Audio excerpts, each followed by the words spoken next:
we have our guest on standby, ready to have the conversation on the state of Nigeria, joining us virtually this morning. It's quite a serious concern. We have two persons online this morning to join us to have the conversations. I will allow Ime to do the honors of doing the introductions. All right, joining us from Cross River State, Calabar, Cross River State, I have Elder Comrade Esau Edem joining us. It is the National Chairman and leader of South-South APC Support Group's Leadership Caucus. Good morning, Elder Comrade Esau Edem. Good to have you. Can you hear me, Elder? All right, I feel maybe he's trying to also join us. It should be the network. And also joining us all the way from Lagos, I have Mr. Jude Osei. He is the founder YP Africa. Good morning, Mr. Osei. How are you doing this morning? Hello, I am fine. Thank you very much for having me. How is Lagos? Lagos is doing good. It's you're not protesting. They're hustling and bouncing. You're not protesting. Well, we have at some point. It's just morning, so maybe later this afternoon. All right. I have here on set with me my colleague Oyai MM. She's also here on set, and we are going to be having the conversation together. Good morning, Jude. Good to have you on Rise and Shine this morning. I thank you very much for having me. Yeah, I like to see that Telegosian actually does have a smiley face. What do you mean?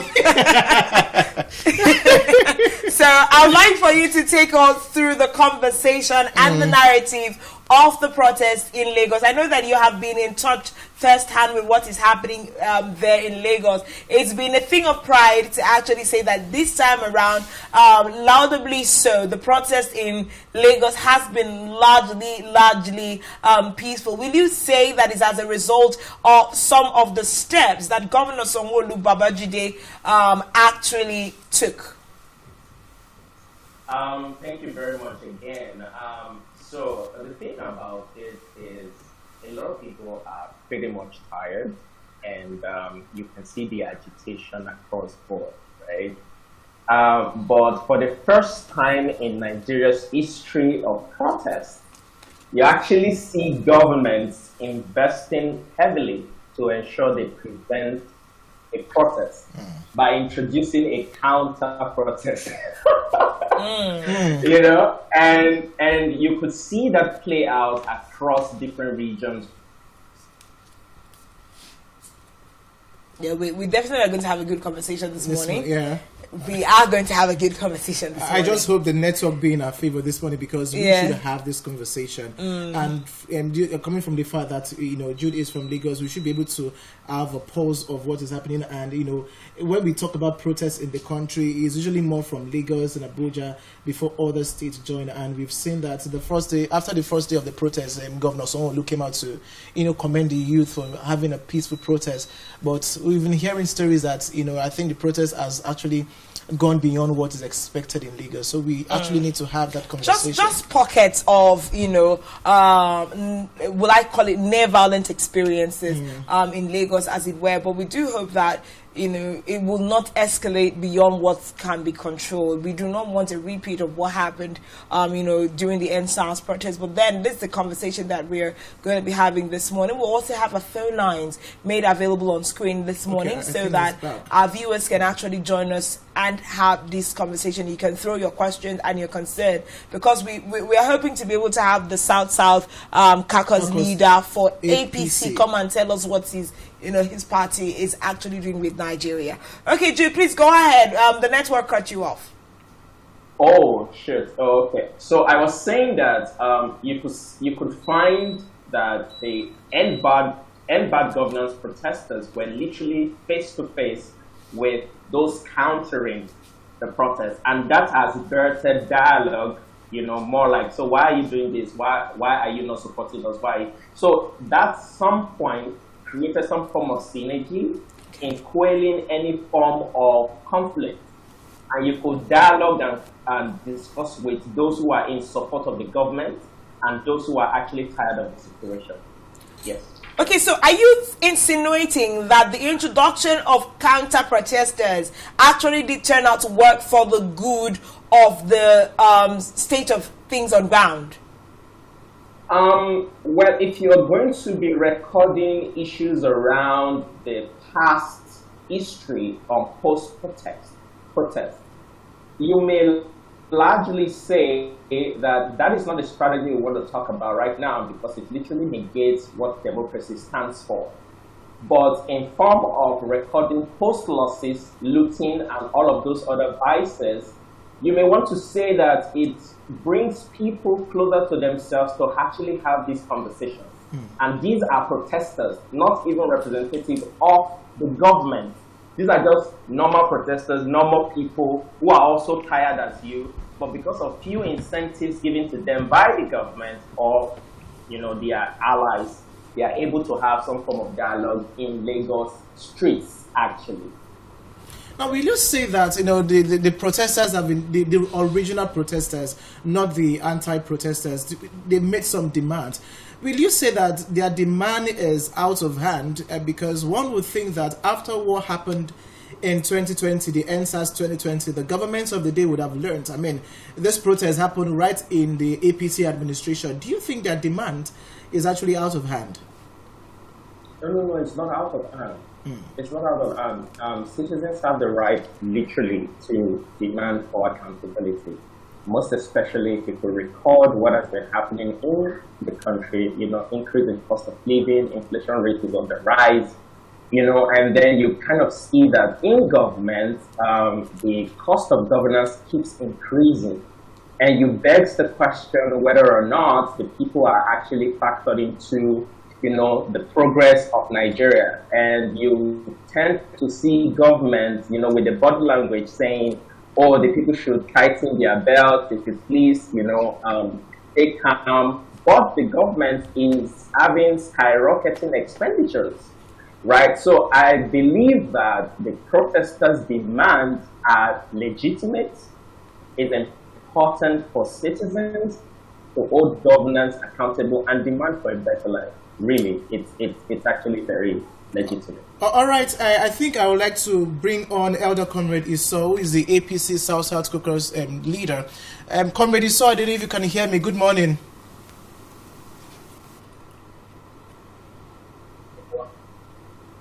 Hello, can you hear me?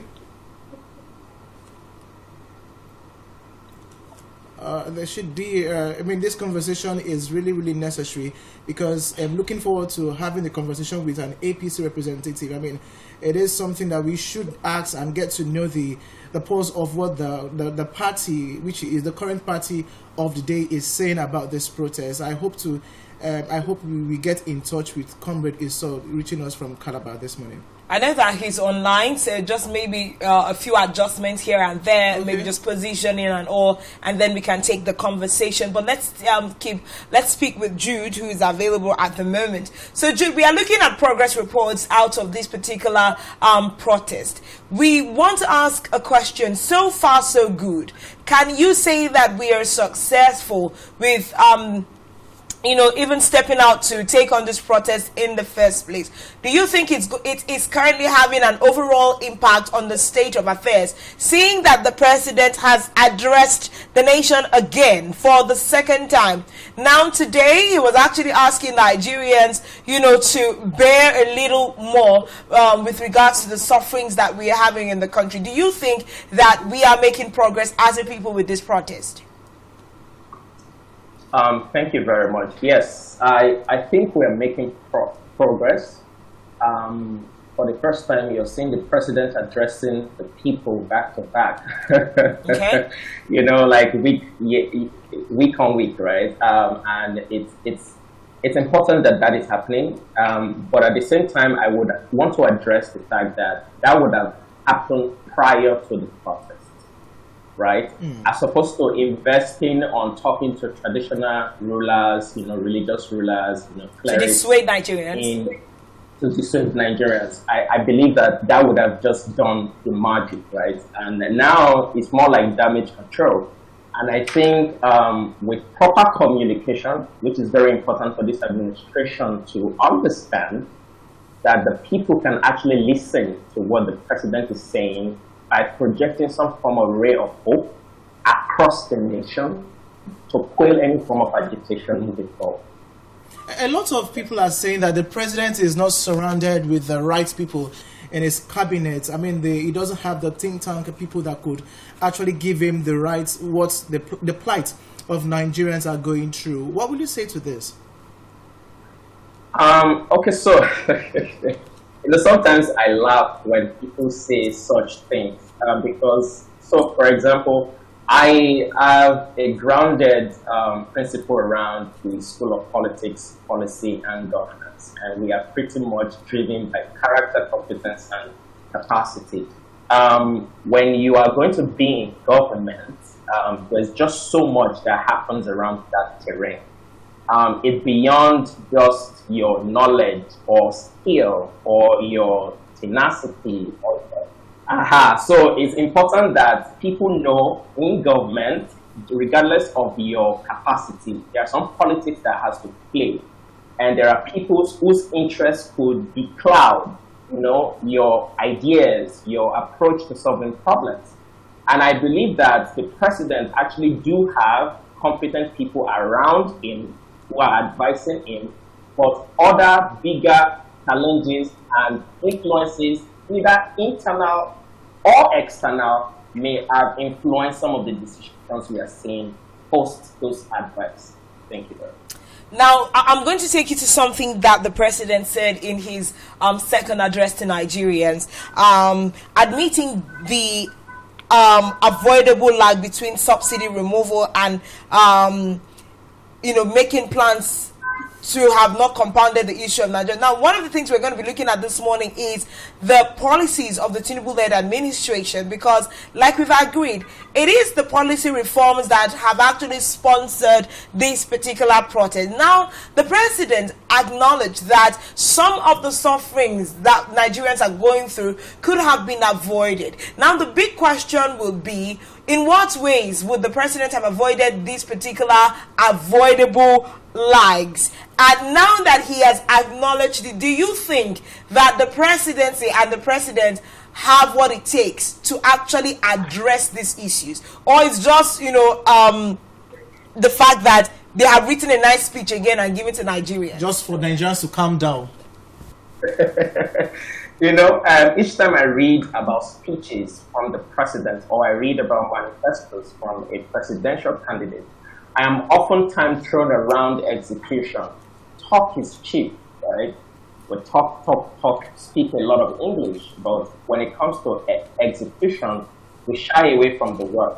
Now, some of the policies the president have done, they are, in a large extent, are very progressive, if you ask me. I'll give an example. Floating of the Naira, for example, and removal of allegedly non-removable fuel subsidy, because there are committees in 2010 and 2015 in the Senate that has confirmed that subsidy in and of itself is a scam. So post that, and you're still having a conversation around removal of subsidy, that is a different conversation for another day. But let's focus on the progress of some of those policies. The policies are good, but the timing is wrong. Okay. The timing would have been correct if they had put in mitigating measures in place. For example, access to machineries for producing and manufacturing locally in Nigeria, where you can stimulate local production to increase exports of non-oil sector. Okay? When you do that, what it means is that there's going to be a stimulative economy across the country. I'm talking manufacturing hubs across the 6 geopolitical zones, based on the natural resources that they have that is local to them. That way, you can now float the currency. It will give Nigerians who are manufacturing from here for global competition to produce cheaply and then earn forex when they trade across borders. But you did not do that. You did not do any of that. You just came and removed it. Do you see what I'm talking about? Yeah. Then let me walk towards to the fuel subsidy. Yes, you've seen that Dangote has invested heavily, on the refinery. And at the same time, it is almost near completion. So what you're supposed to do is to activate the PIB Act, right? And then mandate NNPC to prioritize Dangote's refinery in selling crude to him in Nigerian currency. Then you cannot remove your fuel subsidy that never existed, by the way. So you cannot remove that. And then maybe also deploy what we call vehicle retrofitting programs. Vehicle retrofitting programs is the ability to convert a fossil fuel cars into either electric cars or CNG cars. That way, you can reduce the ripple effect the seemingly subsidy may cause in transportation. You see, because people, the everyday Nigerian who are commuting from work, home, and all of that, are spending a lot of money on transportation. Yeah. And with the current, at the time, minimum wage, people do not really have a lot to budget for that transportation budget. But then again, you now did that without putting mitigative measures in place. That is where the problem is. That is why it was the wrong time for the right policy. Wrong time for the right policy. We have confirmed that Comrade Esau Edim has been able to join us. Of course, we're talking APC South Caucus leader, joining us from Calabar this morning. Good morning, Comrade Edim. Thank you so much for being a part of Rise and Shine this morning. Yeah, good morning for having me. God bless you. Thank you so much. Of course, Ime Emmanuel is here with me. We've been trying to have you on for a couple of days now. It looks like the issues that we have on ground is APC versus the people of Nigeria. Because however we look at it, President Bola Ahmed Tinubu is your lead man on the party. You are the South Caucus leader. We are really concerned as regards the state of affairs in the nation holistically as a party man. Would you say that APC is succeeding, with the leadership of this nation as it stands? In light of all that is going on in the country, the hashtag End Bad Governance protest, in recent history, the highest rise in cost of living that Nigeria has recorded in recent times. Yes, I won't support you in totality. Yes, Nigerians have their right to their opinion, but I am going to tell you here that APC is on a repair exercise. They are repairing what has been destroyed. In demolishing a building, no matter how gigantic the building is, it could take you less than a day to demolish the building. But in putting back that same building back to state, in building it back again, it may cost you more than 2-3 years. So that is what happened to Nigeria's economy. And Nigerians, especially the leaders, the former leaders, knew that today will come.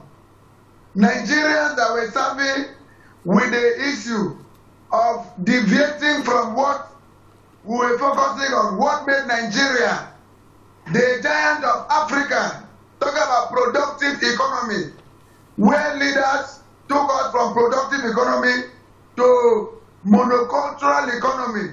We knew, some of us that are economists by practice, knew that one day Nigerians will revolt. Nigerians, if possible, will be protesting every day.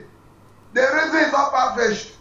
Any blessed country like Nigeria that tries what Nigeria tried will always protest. Take example from Venezuela. Venezuela has gotten to the point where the masses move around wherever there were shops, especially eateries. They looked at everything.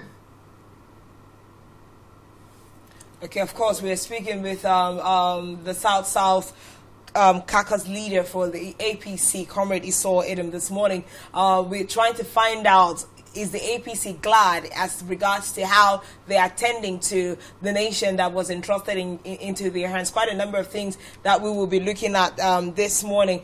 But just while we hold brief, okay, welcome back. We lost you for a moment. You can go ahead and finish your thoughts. Yes, APC is not just the name of a party. Those in government are human beings. They can never be happy with what is happening. Nigerians are suffering, we know. I know because I am also a victim. There is no special market for APC members. There is no special fuel station for APC members. Whether you are APC, PDP, Labour Party, any party you belong to, we all buy from the same market and fuel station. So the suffering is everywhere. Even when I will not be holding brief for APC, especially where I believe they ought to do well, but have not done well. I want to say that the president and the federal government of Nigeria at large should be given time like he has promised. And we internally are also doing our best to advise the president where and when necessary. The areas are one. Do everything possible to provide sufficient fuel.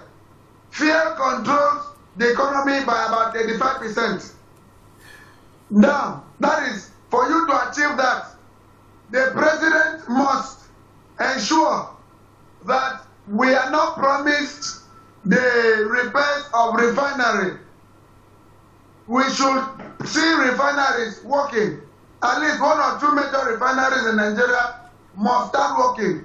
And our crude oil should be refined in Nigeria so that, if possible, Nigerians start buying fuel at 200, 300 naira per liter. The cost of living will reduce. The cost of living is high. So that I am in APC does not mean that I will support government in everything they do. No. Comrade, life is hard. Comrade, yeah, I can hear you. We can all hear you clearly. Now, I want to take you back to, some of the policies your principal officers has put in place. Floating the naira and then removing the fuel subsidy, which has resulted to the current hardship we are facing right now. You had mentioned that the APC came in to rebuild the country that was destroyed over time. Your party has been in power. This is going to, we had the Buhari administration for 8 years, and this is almost going to, another. So APC has done 9 years. Has done 9 years. And now, 4 months. Do you not think it is enough time for APC to have restructured Nigeria so that Nigerians could start benefiting from it?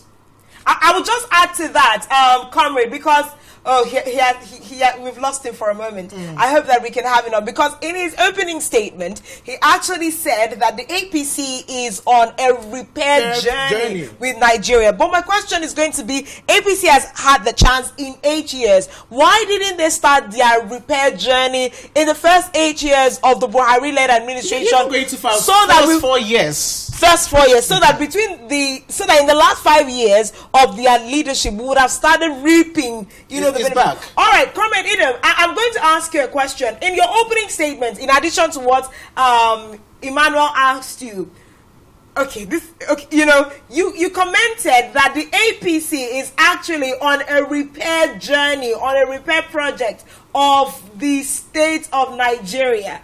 But the APC has already had 9 years. Why didn't you start this in the first 4 years of the Buhari-led administration, so that in the later 5, we would have started already reaping the harvest of these kinds of policy reforms? Are you not part of the decay that we are seeing in Nigeria? I believe you have lived in Nigeria for some time, especially from the inception of the 1999, the Fourth Republic. If that is okay by you, you will be my witness that the 16 years of PDP was a total damage. Aside from being total damage, PDP government were busy promising Nigerians heaven and earth and ended up failing them. For example, there are a lot of indices for industrializing a state or a region. And one of those things are infrastructure. PDP since 1999 promised Nigerians, especially the southeastern part of Nigeria, the second Niger Bridge for 16 years. That was not done. It is Buhari that did it. Aside from that, I have told you before that in repairing, it takes more time to repair than the time you use in destroying. If PDP could use 16 years in destroying Nigeria, you do not expect APC to use just about 9 years, yes, to repair Nigeria. Are we trying to... I will also tell you again that I am not holding brief. I am not holding brief for any part of the failure of the APC. Where they have failed, we are always bold enough to speak truth to power. And I also appeal to you as a journalist. Try also to advertise the achievements of the APC and the federal government at large. Because we live in Nigeria where no matter what you do that is good, nobody talks about it. But when you make one or two mistakes, the entire world... because I'm going to ask him next, what are some of these achievements that we can clap for the government for? You cannot carry, you can't take, I don't know what to use and, measure it. You can't take a puddle of achievement as opposed to the myriad of challenges that we are facing as a nation and expect us to clap. Jude, if you're still online, we'll talk to you for a moment. We'd like to get your reaction on what the APC South Caucus leaders has just been... It's not even just in taking your reaction. Yeah. Now, as a citizen of Nigeria, in the last 9 years of the APC-led government, yes, there are things that they have achieved, but in the fabric of destruction and rebuilding, how well would you say that they have done? And he's telling us to applaud the APC government for the good things that we have done. Top of your head, can you give us a listing of good policies, reforms, and infrastructure as a patriotic Nigerian? Yeah. Oh, we're... Okay, I think we've lost your audio. Okay, reiterate what we're saying. Yeah, we can hear you now. Okay. Okay, great. I'm saying that, thank you very much for that very important question. I'm a progressive, right? And I tend to be very objective about my country, right? And the politics that is happening around it. As the founder of YIP Africa, we promote increased youth participation in governance, okay? And I cannot be taking sides whatever it is. And this is the problem our politicians have. When they're having conversation about nation building, they tend to want to be throwing blames across different administrations. You don't do that as an economist, for example, Mr. Isobasi is talking about that. Yes, you don't do that, okay? Before you came into power to campaign, you said you were capable. You said you understand the issues. You literally came, campaigned, and then got the vote. But we're not going to talk about how you got the vote. But that's not the conversation. I just want to say that, and to correct an impression about Buhari building the second Niger Bridge. That is not correct. Okay, it is the Goodluck Jonathan's administration that actually built that bridge. Buhari commissioned it. They are two different things. If you understand how the civil service works, that's the politics that was played around that area. So to respond to you, when it comes to the policies the past governments have seen, there is no mechanism in place that any government or administration has been deliberate about the growth and development of Nigeria. And this is not even I don't want to use the word their fault, but it's just where we are as a country. For example, to improve on capital infrastructure, to improve on any economic growth, there's a lot of factors that have to play out. It needs to be financed, for example. And some of those finances have two ways to achieve them. You either increase taxes, and which you've seen in developed countries and developed nations where you see different tax margins across board. You either increase taxes or you borrow money from international community. And when you are going to be increasing taxes, your people will revolt, right? Your people are going to revolt. I don't think that is what the Nigerian government wants to do to the people. However, they decided to choose the alternative.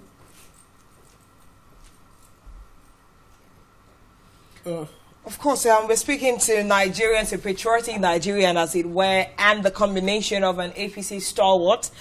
Just looking at the policies of the APC government, and some of the progress and achievements, even the wrongs that they have made. I don't know if we have Comrade Adam still available for us online this morning. We're looking at the successes. Okay, All right, Comrade Edom, good to have you. Now, before I even get back to the conversation, you've raised really salient points in your conversation this morning, but we have established that blame trading is not one of the ways that we are going to succeed as a nation. And I'm going to put a question to you personally this morning. I'm going to ask you, have you ever been a member of any other political party aside the APC in your political journey? Have you always been an APC member? Yes, for me, APC is not a new party. I started politics with the Alliance for Democracy. From there to Action Congress. Okay. From Action Congress to Action Congress of Nigeria. Okay. From Action Congress of Nigeria, we now meshed to form APC.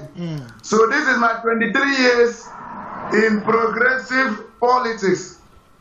But aside politics, I am a nationalist, so to say, let me say so. Okay. With all amount of integrity. So I was asking. I have been an advocate of Nigeria must work. So I will corroborate you when you said we should do less of the blame and focus on things that will move Nigeria forward. I am totally in support of that. And like I will always say that Nigeria is our only heritage. We must protect it jealously. And if we are to achieve in that, the president, which is my president and your president, must rejig his game, especially in the areas of the economy. There are a lot of things that in fact, in my conversation via chat with the president, I put to him, there are a lot of things Nigeria shouldn't be importing by now. Nigeria should be the net exporter of so many essential commodities. I don't see any reason why Nigeria today should be importing rods, that is iron. When Nigeria with Ajaguta iron mill and other iron mills in the country, Nigeria should be the net exporter. And you know what happens to your economy when you are exporting. You know what happens to your currency when you are exporting. Nigeria has no business to be importing fuel, taking our crude oil to other countries to refine. Then we go back there to buy. And now in turn buy fuel at very exorbitant rates. It is not what we are supposed to be faced with in this regime. Nigeria has no reason to be importing most of the things we are importing when God has extravagantly blessed Nigeria with more than enough mineral and natural resources. We must start asking economic questions. We'll start asking economic questions. Really serious conversation this morning. I don't know if Jude is still there. Jude was... Okay. Should focus on. When we focus on those areas, those who are talking about protests, and organizing protests must come. Let us sit together on the round table to discuss on the importance of what Nigeria should be faced with. To me, I am not a proponent of commencing with the last C. I am a proponent of applying the three principles of the C's. That's consultation, consolidation, before confrontation. I have been in civil society and human rights activism for more than 2 decades. And I have been involved in protests. Like the major one was the 1 million man march that we organized.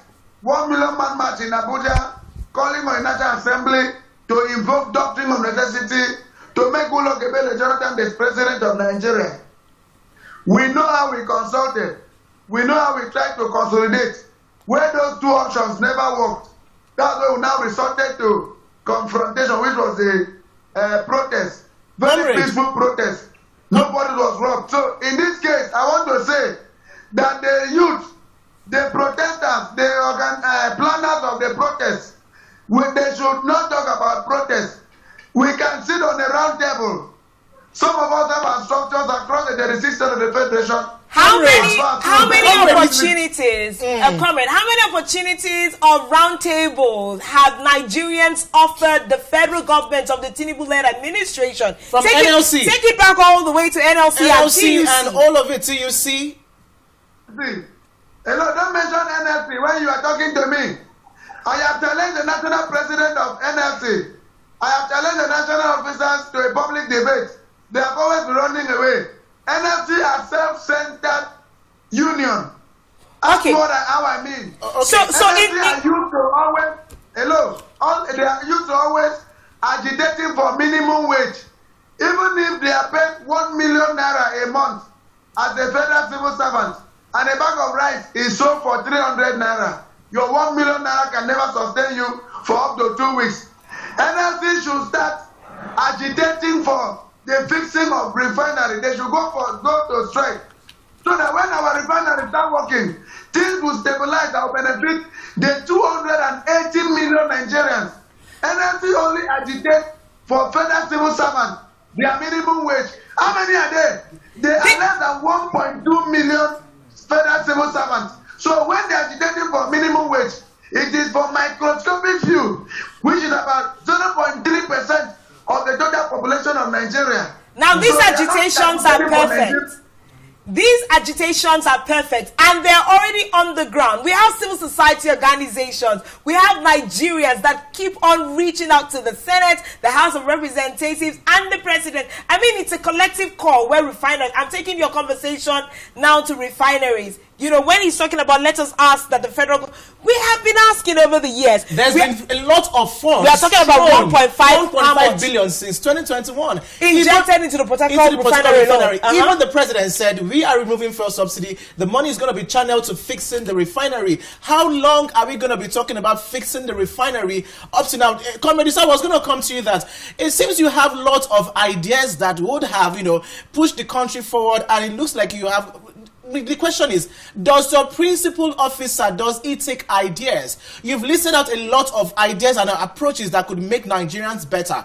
Your principal officers, does he take ideas from people? Does he have the right people around him that can give him these ideas to make Nigeria forward? But I think few of his appointees that he puts in some of the ministries that are supposed to make Nigeria work, it is either they have compromised. If they have not compromised, they are also eating from what the farmers, their predecessors, have been eating. Hence, their refusal to do the needful. I told the president in my last 3 interviews ago, the president promised that Nigeria's, our refinery will start working on the 31st of December. That was last year. And the refinery is not working. And it is making me to suffer.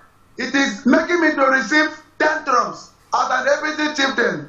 You go to a place, they say, come on, now make this country back like this. That's what I talked about rejigging. And in fact, let me use this opportunity to invite you to, as a partner, in our forthcoming national colloquium. My colleague from Lagos, Mr. Jude, I would like us, after this conversation, we need to have a further conversation. There's going to be a colloquium. Let us talk and make our voices to be heard. When that is the consultation now, when we consult, we try to consolidate, because in the civil society, let's not talk about party now. in the coalition of civil society, which I'm the chairman currently, we have competent hands, productive economists in diverse disciplines. We have agri-economics, we have them, name them. All right. We have people that have what it takes to change Nigeria, to take Nigeria to the Dorado. The problem of Nigeria has always been, and it is still putting square pegs in round holes. Because of, do you know somebody that knows somebody? Whether the person has the requisite experience, nobody asks question about that. Okay, comrade, just nobody asks question. All right, let's hold pause on your thoughts. Nobody asks question. So in the colloquium, the president, we are bringing the president to attend and address us, and also we're going to be setting up an economic team. All right, let's put a pause on your conversation this morning, and just head over quickly to Jude. Jude would love to take your responses. Apparently, we do not have sufficient time to be able to dig around this conversation, so hopefully we'll have this session again tomorrow. Now, Jude, I'm going to ask, in terms of taking a conversation to the government, what is the guarantee that these people are hearing us? Because it's not a question of Nigerians not raising agitations or talking at all levels and platforms. When exactly will the leaders hear Nigerians' plight? Do we still have you on board? Yes. Can you hear me? Yes, absolutely. Clearly. Okay, so thank you very much for that very important question, because insanity, you will agree with me, is doing the same thing all over again and expect a different result. Okay. There's been a lot of consultation, there's been a lot of conversations, but it hasn't really yielded any fruit. So, which is why we at the SPPJ, for example, have designed what they call CAP, right? CAP is Citizens Application for Political Participation.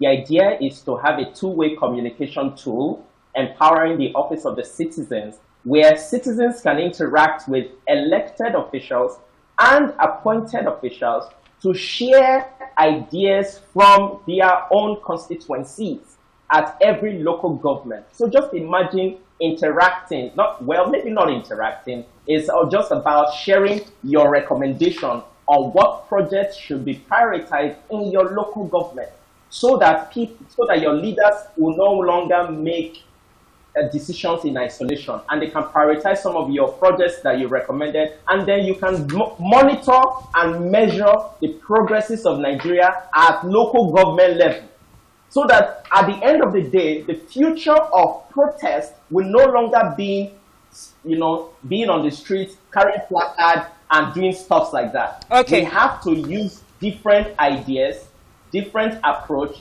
different mechanism to achieve the result we want for the growth of Nigeria. So that's my response to that. All right, there's a lot of conversation that we can absolutely have, but we'll try to see if we can have both of you on again tomorrow. But we really need to call quits with the show this morning. So I'd say a really big thank you to you, Jude Ose, YIP Africa lead. Thank you so much for coming on the show this morning. Comrade Esau Adam, thank you so much for speaking very boisterously this morning concerning the activities of the APC. But we'll try to regroup again tomorrow to dig around this conversation, because we've not had enough time to dig around it. Thank you so much for your time this morning. We'll see you tomorrow.